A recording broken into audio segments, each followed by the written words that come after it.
Hello, everybody. Today we're going to be talking about something called algorithms. And nothing more important than an algorithm. It's more about the speed of the algorithm. Now, this is very important because you have to actually deal with what is the speed of the algorithm. How fast will it go under the worst case scenario? Now, one way to think about this whenever you're doing something to speed is think about if we are running this not with the small pieces of data that you have, but with huge chunks of information that flows, then what is going to be the worst case scenario? Think about it like in traffic. When you're driving, you don't think about how fast your car can go, but it's more about how fast can it go on gridlock, because that's what it matters. It doesn't matter if you have a Porsche, a Rolls Royce, or a 1995 Toyota Yaris. Basically, if you have gridlock, you want to know how fast it will go on gridlock rather than how fast it can actually go. So, with that said, I have a couple of algorithms I'm going to show you. Basically, not algorithms, but more about functions. And let's do this with actually using JavaScript. And let's try to do this in 10 minutes. Okay, now let's see. First of all, let's start with a simple function. And this function is going to be just returns and just returns something from an array. So let's try to say like it's called get first element. And what this does is just going to take an array and it's just going to return the first element. So it's just going to take the return first element there. We're not going to do any check-in, we're just trying to find out what is the speed of this function. So let's try to see, like we have an array. Let's make an array actually. And this array, it's going to be 1, 2, 3, 4, and something very simple.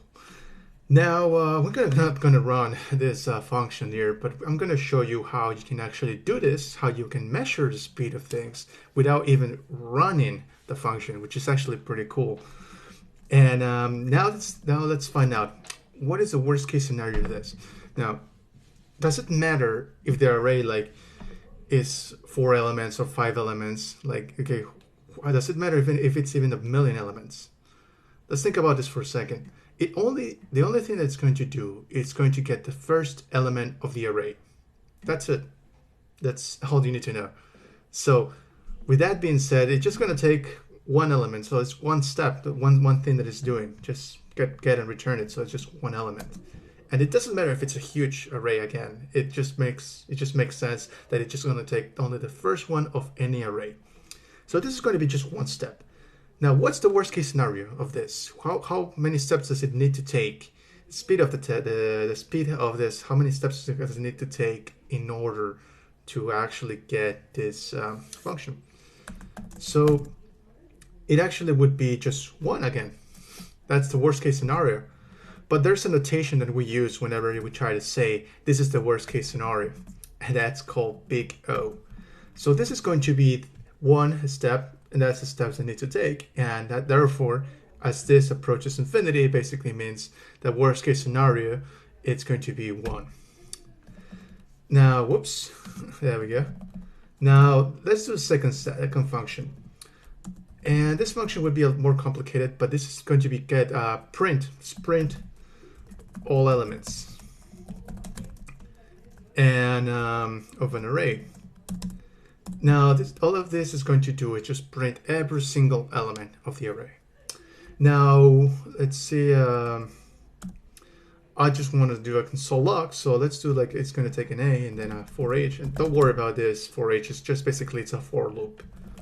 Don't worry about the standard. And one thing always to consider is that it's not about also the language, but it's about the what's the name of this? Whoops, it's not A, it's item. It's not about this, the language. It's more about what is the code. I mean, what is the code said?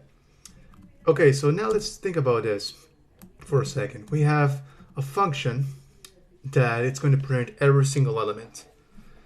Now, what is the number of elements that we have in an array? And this is why I put the array first. It's going to be 4, right? So for a case, for array, it's just going to be 4 elements printed. Oops, I forgot how to type. Now, does it matter, like, for example, do we really need to consider how many elements do we need? Do we really need to concern us if it's 4 or 10 or maybe a million? Do we really need to actually, can we generalize this? And we can. So let's just say like it actually prints n elements. N elements printed. Well, you know what I mean. N elements printed. So that basically means that the worst case scenario is actually the numbers of elements that are going to be printed. So if it's 10 items, then the worst case scenario is going to be 10 because it prints every single element. So let's say like then that means that the n case scenario is going to be n itself. That's basically because there's n elements. So now let's call this big O of n because it's going to be the worst case scenario itself, its size. And let's do one more thing. Now let's think about this. And this is going to be the, let's just call this function mixed because it's just a mix of both of the whole of the get first element and print all elements. Now let's just do the call get first. Well, you know what I mean. Get first element. And well, it's going to take an array and it's going to get first element, and then it's going to print all elements. Now when I'm typing this, try to think about what is going to be the speed of this. And now that we know that this is actually going to be just gonna put, not gonna put the O because it's not O plus O, it's actually just the number of steps that it needs to take. This only takes one step, as we can see it here. And the second thing is going to be n steps, and this is just one step.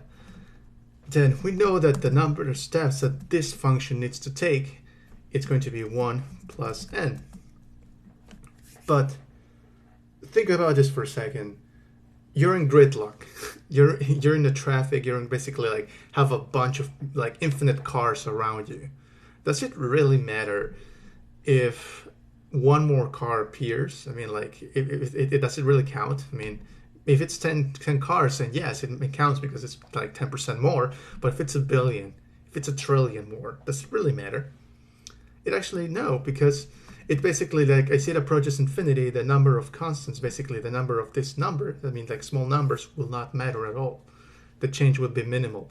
So this makes this basically means that this would be O to the n, because the worst case scenario is not the constants. More basically, it's like the constants can go away. It's the thing that changes as it goes to infinity. Think about the number of infinities, cars that actually surrounded you. And that's basically one thing that happens when it comes to doing the big O elements, when they try to measure things, because the constants are going to be taken away out of the function. And let me explain what that means. It basically means that as n, as a number of constants, I mean, it's going to infinity, the least number of power, I mean, like the number with the least power is going to go away because it's going to be irrelevant in the long term. Now, for example, let's just say that you're doing like 2 loops. Now, 2 loops, here's a cheat thing. Like 2 loops basically means that it's, by the way, this means exponential right here. This is an exponent, it's n squared. And it probably no notation. Let's just say you're doing 2 loops inside your function. This is basically what it does when you do 2 loops. And why is 2 loops? Because you're checking n times n. The number of like 2 loops within a same array would be, you're checking the loop one time and then you're checking the loop twice because it's inside the loop. So it's n times n. And then you're doing like, let's say you're checking the loop again for one more reason, that's n. And then you try to get the first element, the last element. So now, if we know that n goes to infinity, then we know that, and let me just put this as n goes to infinity, and I know how to do infinity, so I'm going to just put two O's there. That means that we don't care about 1, we already know that. I mean, 1 can go away. And basically, it's basically going to go, what's the name of things? It's going to go to n plus n squared plus n. Oops, try to do it uppercase. And we know that n squared, the rate it goes is much larger than n, because if it's 1 squared, well, it's 1, but if it's 2 squared, it's 4. Now think about how much is 25 squared compared to 25. It exponentially grows. So in the long term, n itself would be really small, that it will not make any changes. So we can actually take that out, and that means that our O is going to go n squared. So that's basically how you think about that when it comes to doing the big O. You can change things like when it comes to like what it means when it comes to the worst case scenario, if it's great or not.